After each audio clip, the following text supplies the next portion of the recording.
Thank you very much, Peter. It's fantastic to be here. I'm going to tell a number of stories today. The first story is about a company called Eloqua.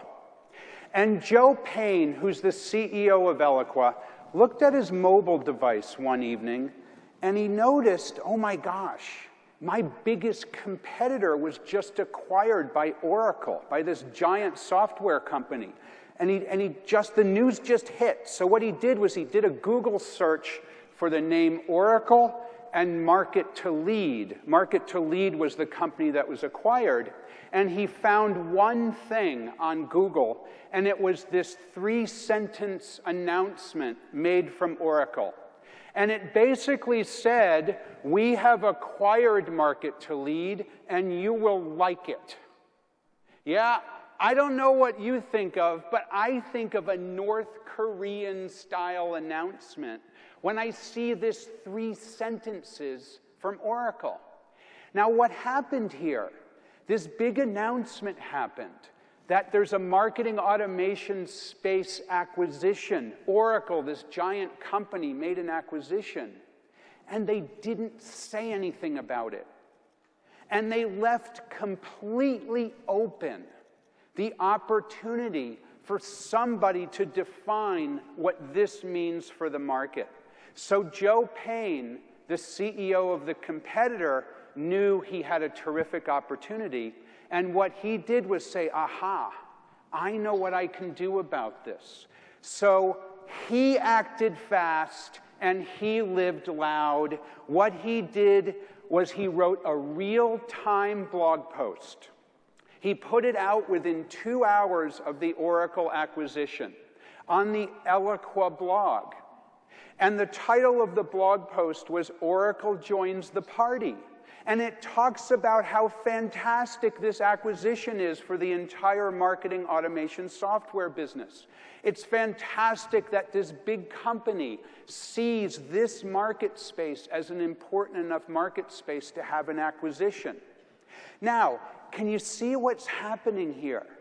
What's happening is the company that made the acquisition, Oracle, chose not to talk about what it means to the market, leaving open the opportunity for the CEO of the competitor to do that. Now, as the news stories started to come out, the reporters had 2 things to look at. They had the 3-sentence North Korean announcement to look at, or they had this fantastic blog post written by the CEO of the competitor.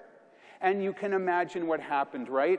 Here's the Bloomberg Businessweek story, quoting Joe Payne, the CEO of the competitor.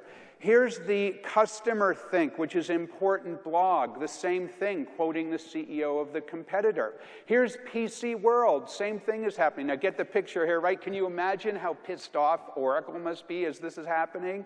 Because the competition is in every story. Here's Information World, the same thing is happening. And then they got really, really clever. What they did was they then emailed a link to this blog post to every single person in the Eloqua database that was tagged as an existing customer of the company that was acquired. And they linked them back to the blog post. Now, remarkably, Oracle was living in the old world of slow, of I'll tell you when I'm good and ready. They were living in the old world of the symphony. And Eloqua, meanwhile, was playing jazz. And Eloqua then pushed this out fast. And the customers of Market to Lead learned about it through Joe's blog post.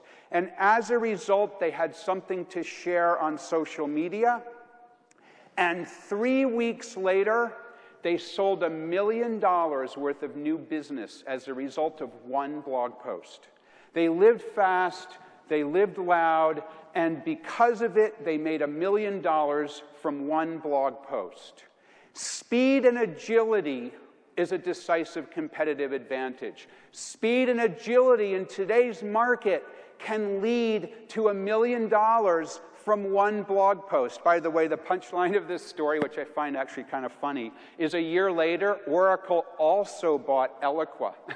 So, hey, if you can't beat them, join them, right? If your company is really big and slow, hire by buying the people who can live fast and live loud.